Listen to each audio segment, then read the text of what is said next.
हाँ तो प्यारे साथियों, कैसे उम्मीद करते हैं कि आप बहुत अच्छे होंगे और जहां भी होंगे आप अपने बीपीएससी टीआरई 4 की तैयारी में क्या होंगे, कहीं ना कहीं मस्त होंगे। जैसा कि इस पिछले वाले क्लास में आपको हम बताए थे कि बीपीएससी में ऐसे बहुत सारा सब्जेक्ट हमको पढ़ना है, लेकिन पर्टिकुलर मैं आपका साथ किस में दूंगा, तो विज्ञान में दूंगा। जैसा कि विज्ञान में आप लोगों को पिछले क्लास में हम लोगों ने पाठ्यक्रम यानी कि सिलेबस, क्या सिलेबस है, क्या उसका रूपरेखा है, क्या हमको पढ़ना है और क्या हमको नहीं पढ़ना है, उन तमाम बातों पे हम लोगों ने क्या किया था, चर्चा किया था। जहां पे हम लोगों ने देखा था कि बहुत सारे टॉपिक वहां पे था विज्ञान से संबंधित। विज्ञान का 3 भाग, रसायन शास्त्र, भौतिक शास्त्र और जीव विज्ञान। बहुत सारे सब्जेक्ट में बहुत सारे टॉपिक को पढ़ना है और ये भी बात हम लोगों ने चर्चा किया था कि किस चीज को पढ़ना है और किस चीज को हमको छोड़ना है। ये बहुत बड़ा टेक्निक है कि आपको ये अगर पता हो जाता है किस टॉपिक में कितना पढ़ना है, तो आपका एग्जाम आपके लिए बहुत ही सरल और बहुत ही सुगम बन जाता है। बहुत ही सरल और बहुत ही सुगम बन जाता है।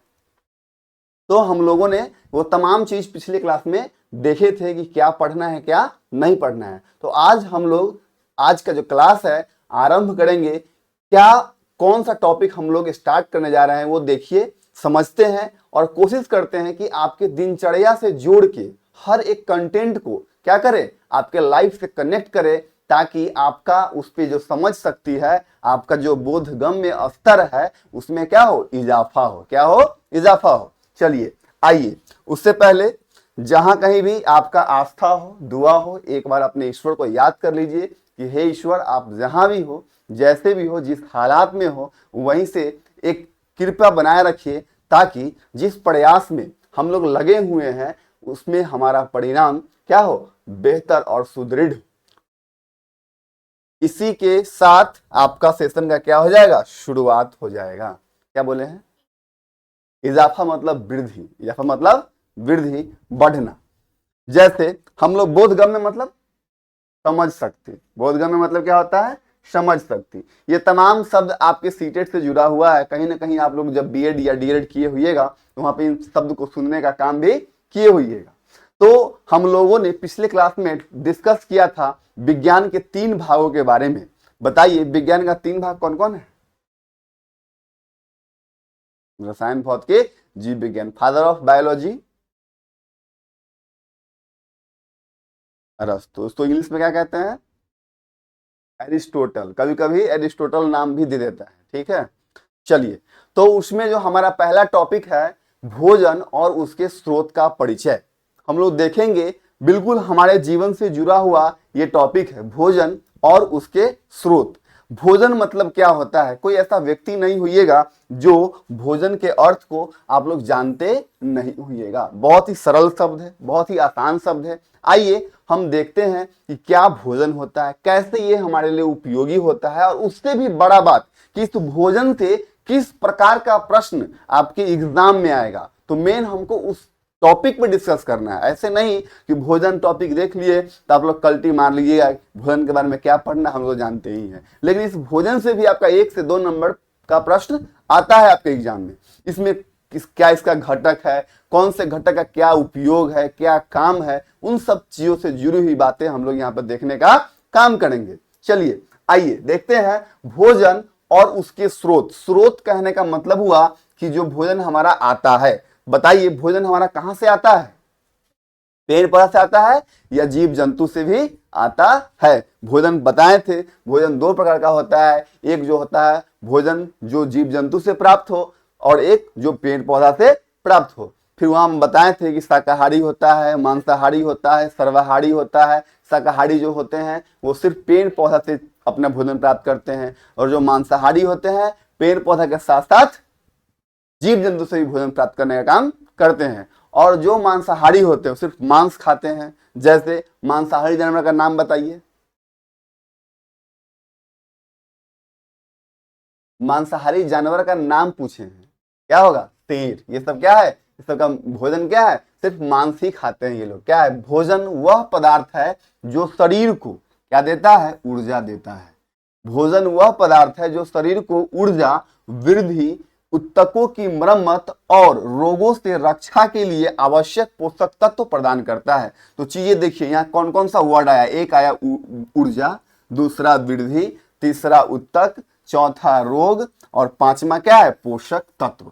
इन शब्दों को हम लोग समझने का काम करेंगे। अब सपोज दैट अभी हम आपके सामने आपके समक्ष क्या कर रहे हैं, बोल रहे हैं, तो कहीं ना कहीं हमारे बोलने में किस चीज का इन्वेस्टमेंट हो रहा होगा, किस चीज का खर्चा हो रहा होगा, ऊर्जा का खर्चा हो रहा होगा। कहीं ना कहीं से हम भोजन प्राप्त किए हैं, उस भोजन से जो ऊर्जा आया है उस ऊर्जा का हम उपयोग कहाँ कर रहे हैं, बोलने में कर रहे हैं, लिखने में कर रहे हैं, पढ़ने में कर रहे हैं, सांस लेने में कर रहे हैं, देखने में कर रहे हैं। जो कुछ भी आप या हम लोग भोजन ग्रहण करते हैं उस ऊर्जा का हम लोग इस्तेमाल इन्हीं सब कार्यों में करते हैं। चलना हो, बोलना हो, हंसना हो, फिरना हो, उठना हो, इन तमाम काम को संपादित करने के लिए कहीं ना कहीं ऊर्जा की आवश्यकता होती है। बिना ऊर्जा का कोई काम संभव है नहीं है, बिना ऊर्जा का कोई काम संभव नहीं है। जैसे एक वाहन को चलाने के लिए भी ऊर्जा की आवश्यकता होती है, जैसे डीजल, पेट्रोल, ये सब क्या है, ऊर्जा का सोर्स है। इसके बिना कोई भी व्हीकल्स हो या वाहन हो नहीं चलेगा। तो उसके लिए वो क्या हो गया, ईंधन का काम किया, ऊर्जा का काम किया। और हम लोगों के लिए ऊर्जा का काम क्या किया, भोजन किया। क्या किया, जैसे ही हम भोजन प्राप्त करते हैं तो हमको क्या मिलता है, एनर्जी मिलता है। क्या मिलता है, एनर्जी मिलता है। और वो जो एनर्जी मिलता है उस एनर्जी को हम लोग विभिन्न कार्यों में उसका क्या करते हैं, इस्तेमाल करते हैं। जैसे मैं अभी बोल रहा हूं, आप मेरे बातों को सुन रहे हैं, तो आप भी एनर्जी का क्या कर रहे हैं, इस्तेमाल कर रहे हैं। लिखने में, पढ़ने में, हंसने में, इन तमाम चीजों में हम लोग किसका इस्तेमाल करते हैं, ऊर्जा का इस्तेमाल करते हैं। देखते होइएगा जब आप लंबे समय तक काम करते हैं तो आप थक जाते हैं। क्या हो जाते हैं, थक जाते हैं। क्यों थक जाते हैं, क्योंकि आपके शरीर से ऊर्जा क्या हो गया, खत्म हो गया। क्या हो गया, खत्म हो गया। फिर आप खाना खाइएगा और फिर से आप क्या हो जाइएगा, रिचार्ज हो जाइएगा। उदाहरण स्वरूप जैसे आप अपने फोन को चार्ज करते हैं, दिन भर उसका यूज करते हैं, कहां कहां करते हैं, व्हाट्सएप चलाने में, फेसबुक चलाने में, इंस्टा चलाने में, यूट्यूब चलाने में, गेम खेलने में, कॉलिंग में, वीडियो देखने में, म्यूजिक सुनने में, ये सब में आप इस्तेमाल करते हैं। तो कहीं ना कहीं आप अपने फोन को जो चार्ज किए हैं तो उस एनर्जी का इस्तेमाल कहाँ कहाँ कर रहे हैं, इसी सब का काम करने में कर रहे हैं। जो आपके फोन में जो एप्लीकेशन सॉफ्टवेयर इंस्टॉल है उसको रन करने में मोबाइल के ऊर्जा का इस्तेमाल कर रहे हैं। तो शाम होते होते आपका मोबाइल का बैटरी क्या हो जाता है, डिस्चार्ज हो जाता है। तो आप लोग फिर से उन्हें क्या करते हैं, रिचार्ज करने का काम करते हैं, यानी कि चार्ज करने का काम करते हैं। वैसे हम लोग भी हैं, सुबह हम लोग खाना खाते हैं, फिर काम करते हैं, और जैसे ही हमारा ऊर्जा लेवल क्या होता है, नीचे आता है, यानी कि कम हो जाता है, तो हम लोग फिर से भोजन ग्रहण करते हैं, फिर से अपने आप को क्या करते हैं, चार्ज करते हैं। तब जाके जैसे ही हम अपने आप को चार्ज करते हैं तो हमको किस चीज प्राप्ति होती है, ऊर्जा की प्राप्ति होती है। किसकी प्राप्ति होती है, ऊर्जा की प्राप्ति होती है। जब ऊर्जा की प्राप्ति हो जाती है तो फिर से हम लोग अपने मोड में आ जाते हैं, हम लोग अपने रंग रूप में आ जाते हैं और फिर से हमारा काम शुरू हो जाता है। अब बताइए आप एक क्वेश्चन, जब हमारे शरीर में भोजन न जाता हो उस समय हमारे शरीर में ऊर्जा देने का काम कौन करता है। बताए थे पिछले क्लास में कि जब हमारे शरीर में ऊर्जा नहीं जाता है या अगर एक दो दिन हम फास्टिंग पे रह गए तो उस समय हमारे शरीर में ऊर्जा देने का काम कौन करता है, तो याद रखिएगा वसा करता है। कौन करता है, वसा। बताए थे, वसा करता है। कौन करता है, वसा करता है। कब, जब सुनते होइएगा हाँ लोग जब फास्टिंग में होते हैं तो ऐसा तो नहीं है कि उसको शरीर में ऊर्जा नहीं है, ऊर्जा है, लेकिन उस समय जो हमारे शरीर में जो ऊर्जा देने का काम करता है वो कौन करता है, वसा करता है। कौन करता है, वसा करता है। फिर हम बताए थे कि वसा की अधिकता से मोटापा बीमारी होता है कि नहीं होता है, बताए थे। ज्यादा अगर मोटापा भी हो गया तो बहुत सारी बीमारी का क्या होता है, घर होता है, जड़ होता है। अब है उत्तक। अब बताइए उत्तक क्या है, उत्तक क्या है। चलिए देखिए उत्तक क्या है। इन छोटे छोटे चीजों को हम लोग समझेंगे तब जाके हमारा एक अच्छा सा कॉन्सेप्ट डेवलप होगा और उसी कॉन्सेप्ट के बेस्ड पे, उसी कॉन्सेप्ट पे आधारित आपके एग्जाम में क्या आएगा, प्रश्न आएगा जहां से आप लोग हल करने का काम कीजिएगा। तो सबसे पहले हम समझते हैं उत्तक के बारे में कि उत्तक क्या है।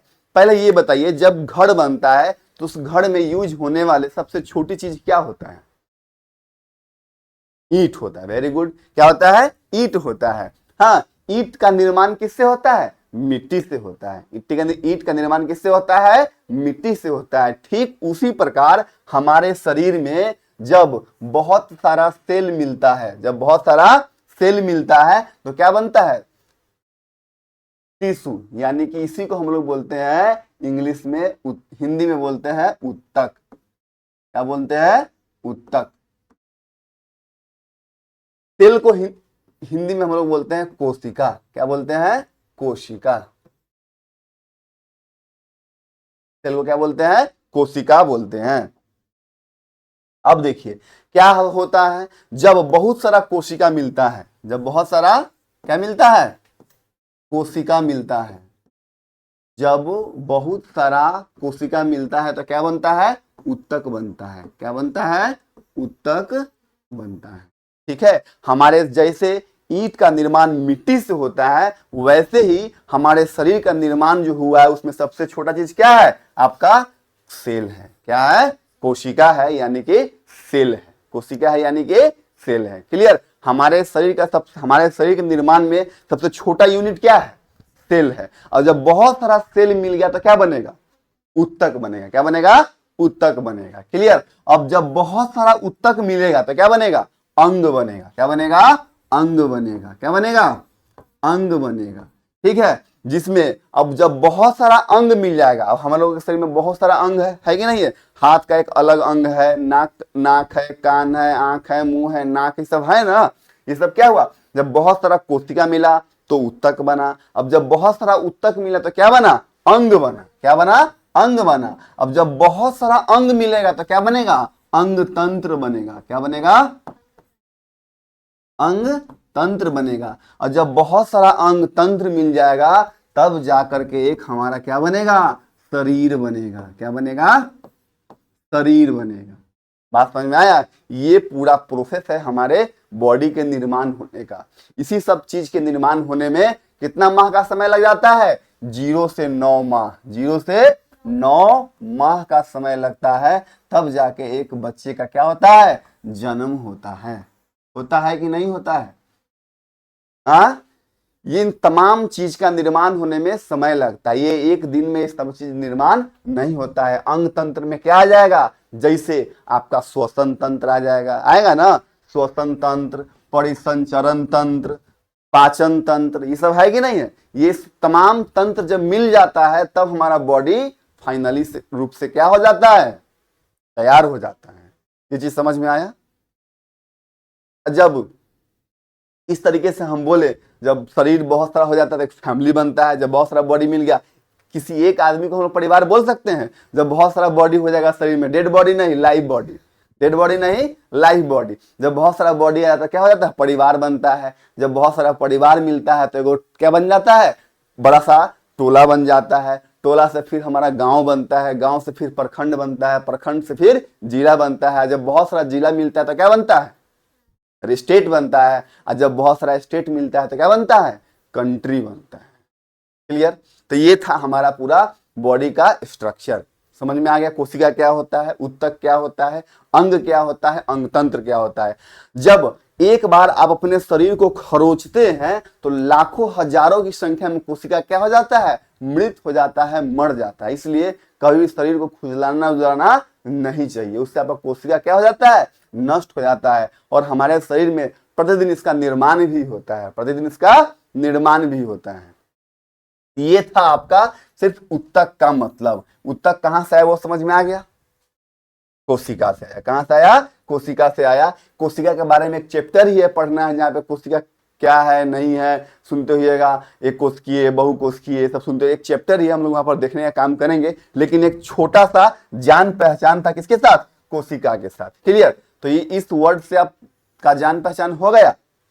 चलिए, गुड, वेरी गुड। अब क्या है? मरम्मत। अब सपोज दैट जब आपका घर टूट फूट जाता है तो आप उसका रिपेयरिंग करवाते हैं कि नहीं करवाते हैं? उसी प्रकार हमारे बॉडी में कभी घाव हो गया, कभी एक्सीडेंट हो गया, तो कट गया, फट गया, तो क्या इसका मरम्मत हम लोग खुद करते हैं कि हमारे शरीर में खुद ऐसा एक्टिविटी होता है इसकी वजह से हो जाता है? कभी आपका शरीर में कहीं कट गया, फट गया, तो जब ब्लीडिंग होता रहता है तो कुछ देर बाद आप देखते हुइएगा कि कुछ देर बाद अपने आप ब्लीडिंग होना बंद हो जाता है। तो ऐसा क्या जादू हो गया, ऐसा क्या जादू हो गया? तो हमारे शरीर में हम लोग पढ़ेंगे आगे कि ऐसा क्यों होता है। जहां पे कट जाता है, फट जाता है, वहां पे कुछ देर के बाद ब्लड का क्लॉट बन जाता है और ब्लडिंग होना क्या हो जाता है, बंद हो जाता है। अगर नहीं बंद होता है तो हम लोग उस समय किसके पास जाते हैं, डॉक्टर के पास जाते हैं। यस और नो? रोगों से रक्षा, रोगों से रक्षा। अब रोग से रक्षा कैसे होगा, रोग से रक्षा कैसे होगा? जब हम अपने आसपास के जगहों को क्या रखेंगे, साफ रखेंगे। जब हम अपने आसपास की जगहों को साफ रखेंगे तब जाके क्या होगा, रोगों से रक्षा होगा। क्या होगा, रोगों से रक्षा होगा। और जितने भी पोषक तत्व है, अब रोग जो है बहुत तरह के रोग है कि नहीं है? बहुत तरह का रोग है, जिसमें नेत्र रोग, आंख का रोग है, हमारे लीवर का है, जितना भी अंग है हर एक अंग में क्या होता है, बीमारी होता है। तो अब रोग से रक्षा करने के लिए हम लोग क्या करना पड़ेगा, तो पहले हम लोगों को साफ सफाई पे ध्यान देना पड़ेगा। क्या करना पड़ेगा, साफ सफाई पे ध्यान देना पड़ेगा। अब जब साफ सफाई हो जाएगा तो फिर आपको हम बताए थे कि पोषक तत्व, क्या पोषक तत्व। अब हम कल के क्लास में आपको बताए थे कि पोषक तत्व क्या होता है, पोषक तत्व क्या होता है, याद है? कितना पोषक तत्व है? तो कुल पोषक तत्व की संख्या कितना है, 5 है। कितना है, 5 है। ये भोजन में 5 पोषक तत्व होते हैं। कौन कौन पता है? तो पहला होता है आपका कार्बोहाइड्रेट। पहला क्या होता है, कार्बोहाइड्रेट। कार्बोहाइड्रेट। फिर होता है दूसरा आपका प्रोटीन, तीसरा वसा, चौथा विटामिन। अब विटामिन का आविष्कार कौन किया था, फंक। Very good. पांचवा हो गया आपका खनिज लवण।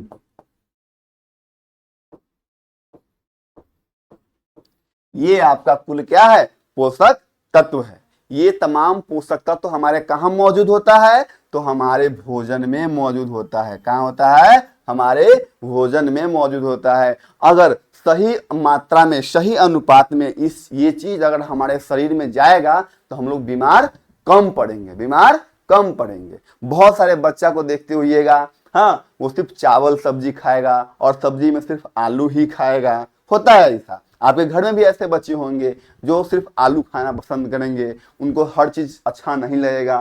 तो आप देखते हुइएगा जो वैसा बच्चा है दुबला पतला होगा, चिड़चिड़ा होगा, हाँ, उनका जिस रेशियो में डेवलपमेंट होना चाहिए उस रेशियो में डेवलपमेंट नहीं हो पाता है। इसीलिए हम लोगों को इन 5 पोषक तत्वों का मध्य नजर रखना चाहिए और उसी के हिसाब से भोजन खाना भी चाहिए, जहां पे हमको कार्बोहाइड्रेट मिले, प्रोटीन मिले, वसा मिले, विटामिन मिले और खनिज लवण मिले। ये 5 चीज अगर मात्रा हमारे शरीर में सही से जाएगा तो हम लोग कम बीमार पड़ेंगे, हम लोग कम बीमार पड़ेंगे और हम लोग क्या रहेंगे, सेफ रहेंगे, सुरक्षित रहेंगे, फिट रहेंगे और फाइन भी रहेंगे। तो पोषक तत्व तो समझ में आ गया।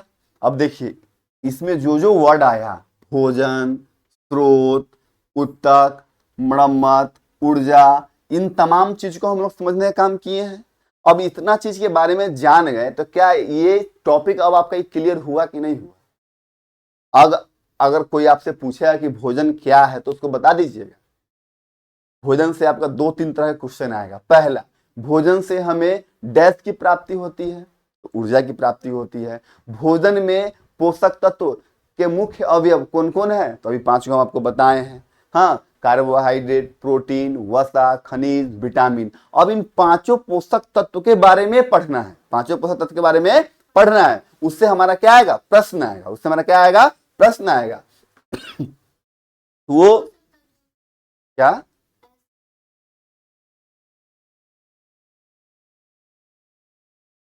पोषक तत्व मतलब हुआ कि वो तत्व जो अब जो भी हम पढ़े, पोषक तत्व मतलब उसमें आता है 5 गो, ठीक है। हाँ, जो हमारे शरीर को पालन पोषण करने में अपना अहम योगदान देता हो। पोषक से बना पोषक तत्व मिलेगा तब जाके हमारा पोषण एक सुदृढ़ तरीके से होगा, व्यवस्थित तरीके से होगा। अगर पोषक तत्व तो नहीं मिलेगा तो बच्चा कुपोषण का शिकार हो जाएगा। किसका शिकार हो जाएगा? कुपोषण का। कुपोषण देखते हुएगा बहुत सारा बच्चा क्या होता है, उसका पेट बाहर निकला रहता है और पैर हाथ पतला रहता है, सीना का जो हड्डी होता है वो दबा हुआ रहता है ना, पेट बाहर निकला रहता है, पैर एकदम दुबला पतला रहता है, तो क्या हो गया?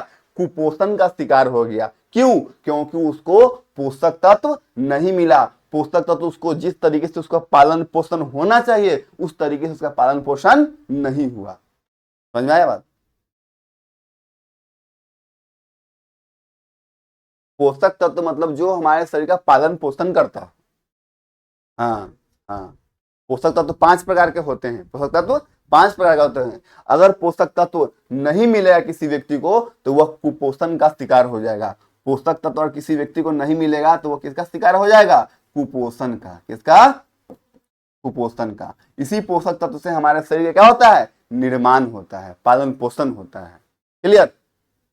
अब पालन पोषण का मतलब ये नहीं होता है कि सिर्फ हाँ बउआ को हम नहला देंगे, धो देंगे, मानेंगे तो हमारा पालन पोषण हो जाएगा, क्या नहीं होगा। उसको क्या चाहिए? समय समय पे जो पोषक तत्व है, चावल, दाल, सब्जी, अगर बच्चा जन्म लिया उस समय माँ का दूध सबसे सर्वोत्तम माना जाता है। सबसे सर्वोत्तम आहार क्या माना जाता है? माँ का दूध माना जाता है। लेकिन अभी आप देखते होइएगा बहुत सारे ऐसे आदमी हैं जो क्या केमिकली चीज का इस्तेमाल करते हैं, बहुत सारे दवा का, लेकिन सब बच्चों के जो पोषण होता है उसमें पहला जो होना चाहिए वो क्या होना चाहिए? माँ का दूध होना चाहिए, जो इसमें वह संपूर्ण पोषण मिलता है, संपूर्ण पोषण मिलता है जो एक बच्चे के विकास के लिए क्या हो? जरूरी हो।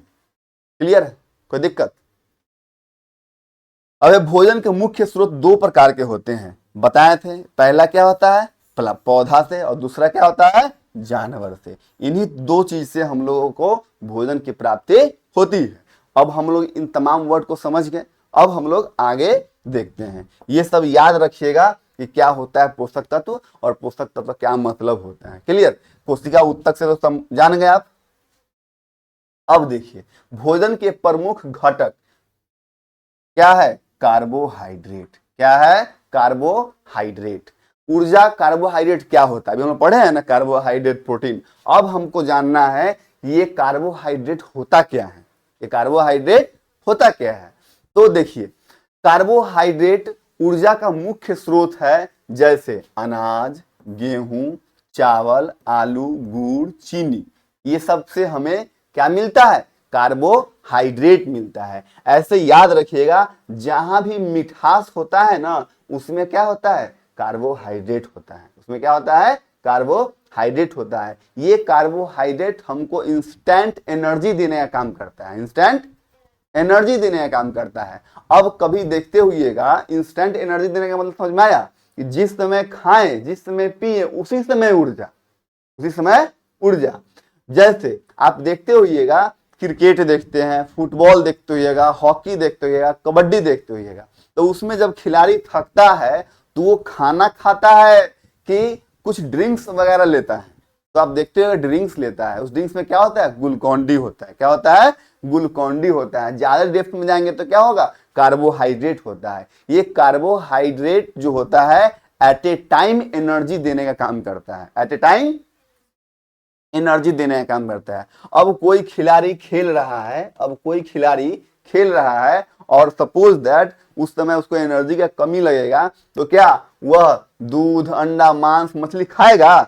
नहीं खाएगा। इससे भी ऐसा नहीं कि इससे एनर्जी नहीं मिलता है, लेकिन इससे एनर्जी जो मिलेगा वो थोड़े टाइम बाद मिलेगा, थोड़ा वो टाइम टेकन प्रोसेस होता है।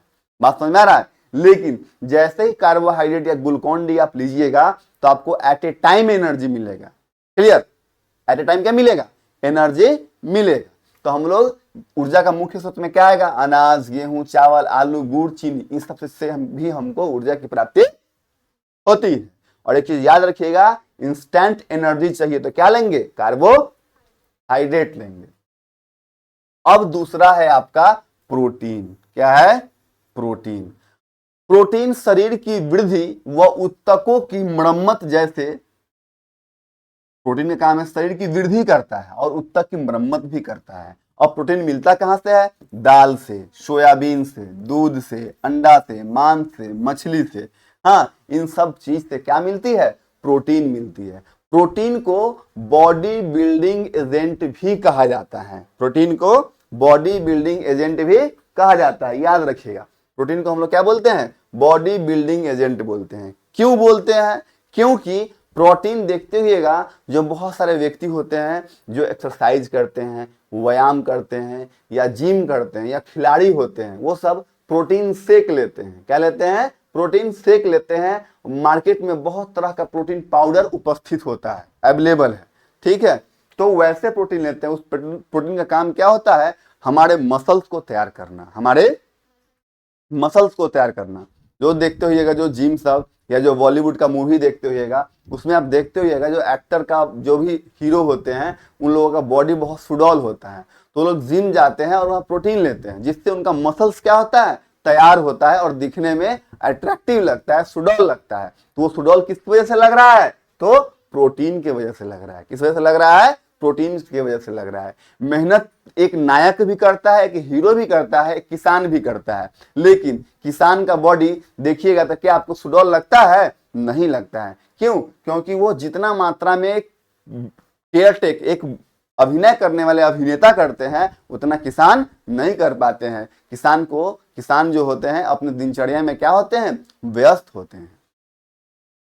तो लेकिन प्रोटीन उगाने का काम कौन करते हैं? किसान जरूर करते हैं। आप देखते होइएगा अक्सर घर में या माँ या आपके पापा बोलते होंगे कि दाल पियो, लेकिन आप लोग दाल नहीं पीते होइएगा, क्योंकि बहुत सारे लोगों को दाल अच्छा नहीं लगता है। सच पूछिए तो अच्छा चीज कभी भी अच्छा नहीं लगता है। आपको वही चीज अच्छा लगेगा जो क्या होगा? जंक फूड के श्रेणी में आएगा, जैसे कि पिज्जा, बर्गर, मोमो, चाट, गुपचुप, समोसा, लिट्टी, ये सब आपको बहुत भाता होगा। तो सुनते हुए गांव घर में कहानी है कि जो जीभ को अच्छा लगता है वो सेहत के लिए अच्छा नहीं होता है, और जो जीभ को अच्छा नहीं लगता है वो सेहत के लिए अच्छा होता है। क्लियर? आप लोग को चना मूंग सुबह सुबह दिया जाएगा खाने के लिए, तो आप लोग नहीं खाइएगा। लेकिन वही आपको एकदम तेल में फ्राई किया हुआ कोई भी चीज मिले, स्नैक्स वगैरह वगैरह मिले, तो आप उसको चटपट खा जाइएगा। तो ये सब सोचने का विषय है, सोचिएगा। आप लोग बीपीएससी का क्या है? एस्पिरेंट्स है, तैयारी कर रहे हैं। तो कहावत है, जब तक आपका स्वास्थ्य सही नहीं होगा तब तक आपका दिमाग भी नहीं सही होगा, क्योंकि एक अच्छे शरीर में ही एक अच्छे दिमाग का वास होता है। एक अच्छे शरीर में ही एक अच्छे दिमाग का वास होता है। तो पहले आप लोग अपना क्या कीजिएगा? दिनचर्या भी सेट कीजिएगा, ताकि आपका शरीर स्वस्थ हो और आपका दिमाग भी उसके साथ साथ क्या हो? स्वस्थ हो। क्लियर? तो प्रोटीन को बॉडी बिल्डिंग एजेंट भी कहा जाता है। हमारे बॉडी के मसल्स तैयार करने में प्रोटीन का क्या होता है? बहुत अहम भूमिका होता है। और वृद्धि करने का भी काम कौन करता है? प्रोटीन करता है। उत्तक की मरम्मत, कभी कट गया, फट गया, उन सब काम में भी हमारा प्रोटीन क्या करता है? मदद करता है। क्लियर? वसा के बारे में आपको हम बताए हैं कि जब हमारे शरीर में एनर्जी नहीं जा रहा होता है तो उस समय एनर्जी देने का काम कौन करता है? वसा करता है। वसा ज्यादा हो जाता है फिर भी हमारे शरीर में क्या उत्पन्न करता है? समस्या उत्पन्न करता है। कैसे उत्पन्न करता है वो देखिए। जैसे घी, तेल, मक्खन, इन सब चीजों से हमें किस चीज की प्राप्ति होती है? फैट की प्राप्ति होती है, वसा की प्राप्ति होती है। ज्यादा हमारे शरीर में वसा हो जाता है तो हमारा शरीर मोटा हो जाता है। क्या हो जाता है? मोटा हो जाता है। आप देखते होइएगा जब कोई व्यक्ति ज्यादा मोटा हो जाता है, अगर सपोज दैट खुदा ना खांसते कभी उसको इंजेक्शन लेने का जरूरत पड़ गया, डॉक्टर के पास गया, अब इतना मोटा है वो व्यक्ति कि डॉक्टर को उसका नस मिलता ही नहीं रहता है। यस और नो? जब कोई व्यक्ति आवश्यकता से अधिक ज्यादा मोटा हो जाते हैं तो उनको शरीर में नस नहीं मिलता रहता है। और भी बहुत सारी बीमारी होता है, जैसे थायराइड का। हाँ, अब जो थायराइड का शिकार होता है वही व्यक्ति ज्यादा मोटापा होता है, मोटापा उसको बहुत ज्यादा बढ़ जाता है। घी, तेल, मक्खन, मेवा, ये सब क्या होता है? वसा इसे मिलता है। और ज्यादा क्या कहा गया? Excess use of everything is bad. आवश्यकता से अधिक किसी चीज का आप इस्तेमाल करते हैं तो वो आपके सेहत के लिए क्या होगा? हानिकारक होगा। इसलिए हम लोग कम से कम फैट का क्या करेंगे? इस्तेमाल करेंगे। और सुबह का जो पहला खाना खाएंगे ना, वो ऑयली होना ही नहीं चाहिए। वो ऑयली होना ही नहीं चाहिए। लेकिन ऐसा करते हैं आप लोग? तो बिल्कुल नहीं करते होगा। पहला हम लोग ऑयली खाना ही खाते हैं। तो ऑयली खाना खाने से बचिए। अब है आपका विटामिन। क्या है? विटामिन। विटामिन का आविष्कार कौन किया था? फंक किया था। कौन किया था? फंक किया था। ये हमको एनर्जी देता है क्या? विटामिन एनर्जी देता है? नहीं देता है। विटामिन एनर्जी नहीं देता है। कुल 5 पोषक तत्व है। कार्बोहाइड्रेट भी एनर्जी देता है, प्रोटीन भी एनर्जी देता है, वसा भी एनर्जी देता है, लेकिन विटामिन एनर्जी नहीं देता है। विटामिन का काम क्या है? यह रोगों से लड़ता है। यह रोगों से लड़ता है और दुश्मनों से हमारी क्या करता है? रक्षा करता है। क्या करता है? रक्षा करता है, सुरक्षा करता है। तो हम कह सकते हैं, क्या कह सकते हैं कि विटामिन जो है हमारे लिए एक गार्ड का काम करता है। यस और नो? गार्ड का काम क्या होता है? हमारे घर की रक्षा करना। कोई बाह्य पदार्थ या बाह्य तत्व, कोई असामाजिक तत्व अगर प्रवेश करे तो उसको क्या करना? रोकना, उसको भगाना। यही ना काम होता है। तो ठीक विटामिन का भी वही काम होता है। यह रोगों से रक्षा करता है। नहीं समझ में आ रहा है? विटामिन किससे रक्षा करता है? रोगों से रक्षा करता है। क्या विटामिन एनर्जी देता है? याद रखिएगा, विटामिन एनर्जी नहीं देता है। विटामिन एनर्जी नहीं देता है। रोगों से रक्षा करता है। विभिन्न जैविक क्रियाओं के लिए आवश्यक थोड़ी मात्रा में चाहिए। अब विटामिन जो है, विटामिन कई प्रकार का होता है। विटामिन कई प्रकार का होता है। अब देखिए, हम लोग विटामिन के बारे में बहुत विस्तृत रूप से हम लोगों को पढ़ना है। विटामिन के बारे में बहुत ही विस्तृत रूप से पढ़ना है कि विटामिन क्या है, नहीं है। तो थोड़ा सा विटामिन के बारे में देखिए। विटामिन का आविष्कार कौन किया था? फंक किया था। विटामिन, विटामिन एनर्जी नहीं देता है। अब विटामिन जो है, विटामिन को घुलनशीलता के आधार पर 2 भागों में बांटा गया है। विटामिन को घुलनशीलता के आधार पर कितने भागों में बांटा गया है? 2 भागों में बांटा गया है। ठीक है। ऐसे विटामिन होता है क्या? विटामिन ए, विटामिन बी, फिर विटामिन बी का टाइप है। हाँ, हम लोग पढ़ेंगे B1, B2, B3, B5, B6, B12, ये सब पढ़ेंगे। विटामिन का सब टाइप है। फिर vitamin C, vitamin C, vitamin D, vitamin E, vitamin K, vitamin K. ये सब क्या है? विटामिन के टाइप है। हमको उसके बारे में पढ़ना है। लेकिन उसके बाद देखिएगा, घुलनशीलता के आधार पे विटामिन को 2 भागों में बांटा गया है। घुलनशीलता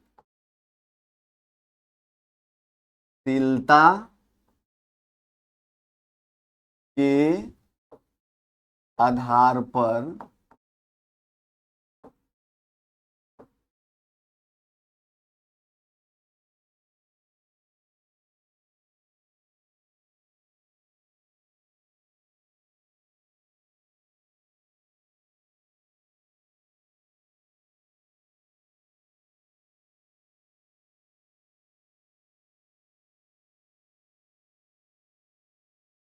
दो भागों में बांटा गया है। रजनी, समझ में आ रहा है?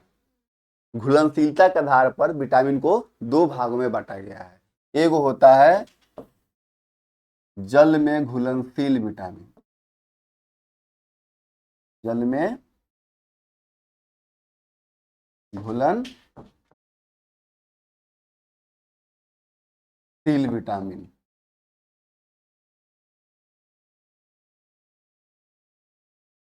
और एक होता है वसा में घुलनशील विटामिन।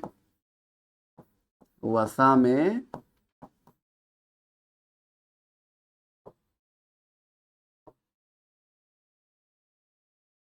घुलनशील vitamin.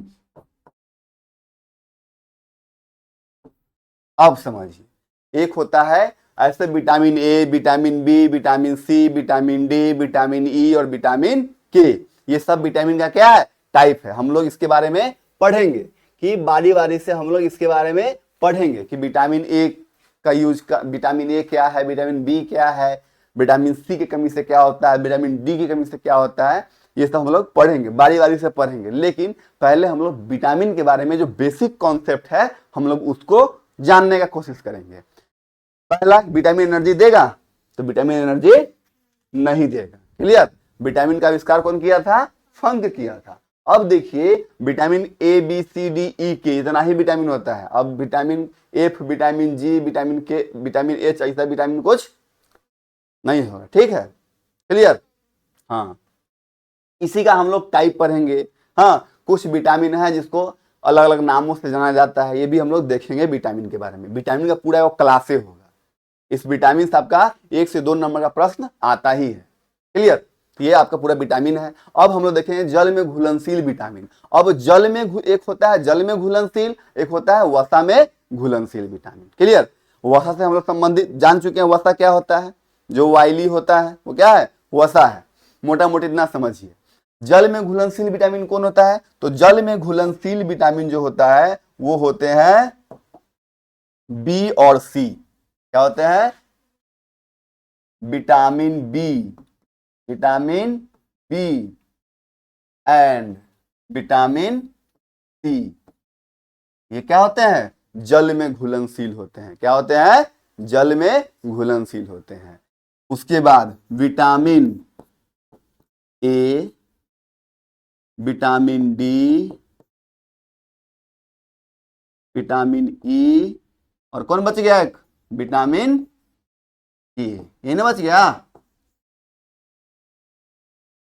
Vitamin A D E के, ये 4 विटामिन जो बच गया ये क्या होता है? वसा में घुलनशील होता है। किसमें घुलनशील होता है? वसा में घुलनशील होता है। याद रहेगा। एक हो गया बीसी, एक हो गया एडेक। ट्रिक है याद रखने का। बीसी तो आपको इसी याद रहेगा, ए बी सी तो बीसी। हाँ, बच गया वसा में घुलनशील, तो इसको याद रखना। ट्रिक है एडेक। क्या बोलिएगा? एडेक, ए डी ई के। क्लियर है, याद रहेगा। अब समझिए जल में घुलनशील विटामिन बी और सी, विटामिन बी और सी। अब बताइए जो विटामिन जल में घुलनशील है वो विटामिन जल में पूरी तरीके से घुल जाएगा, घुल जाएगा ना। तो जैसे ही विटामिन बी और विटामिन सी जो है हमारे शरीर में स्टोर नहीं होता है, हमारे शरीर में स्टोर नहीं होता है, ये पसीना के थ्रू, यूरिनेशन के थ्रू, यूरिन के थ्रू हमारे शरीर से बाहर निकलते रहता है। इसलिए प्रतिदिन हमें विटामिन बी और विटामिन सी की आवश्यकता होती है। विटामिन सी जो है हमारे रोग प्रतिरोधक क्षमता को क्या करता है? बढ़ाने का काम करता है। विटामिन सी हमारे रोग प्रतिरोधक क्षमता को बढ़ाने का काम करता है। जब कोरोना वायरस आया था तो विटामिन सी का टैबलेट मार्केट में मिलता है। हाँ, वो दवा खत्म हो गया था क्योंकि अधिकतर लोग विटामिन सी खरीद के ले जा रहे थे। अब आपको पता है कि विटामिन बी और विटामिन सी कहाँ होते हैं? जल में घुलनशील होते हैं, इसलिए यह हमारे शरीर में स्टोर हो पाता है क्या? तो आपके प्रश्न आएगा कि कौन सा ऐसा विटामिन है जो हमारे शरीर में स्टोर नहीं होता है? तो कौन सा विटामिन होगा? विटामिन बी और विटामिन सी होगा। ये जल में घुलनशील होते हैं, इसलिए यह हमारे शरीर में स्टोर नहीं हो पाते हैं। क्लियर, और पसीना के थ्रू और यूरिन के थ्रू हमारे शरीर से बाहर चला जाता है। अब है वसा में घुलनशील विटामिन। क्या है? वसा में घुलनशील vitamin. Vitamin A, vitamin D, vitamin E, vitamin K, ये सब जो है वसा में घुलनशील विटामिन होते हैं। क्लियर, ये सब वसा में घुलनशील विटामिन है। इसका मतलब ये हमारे शरीर में स्टोर होते हैं। ये हमारे शरीर में क्या होते हैं? स्टोर होते हैं। बाकी बी और सी जो विटामिन है वो हमारे शरीर में स्टोर होते हैं क्या? तो नहीं होते हैं। क्लियर है, यहां तक याद रहेगा। तो ये पूरा आपका क्या था? विटामिन का एक इंट्रो था।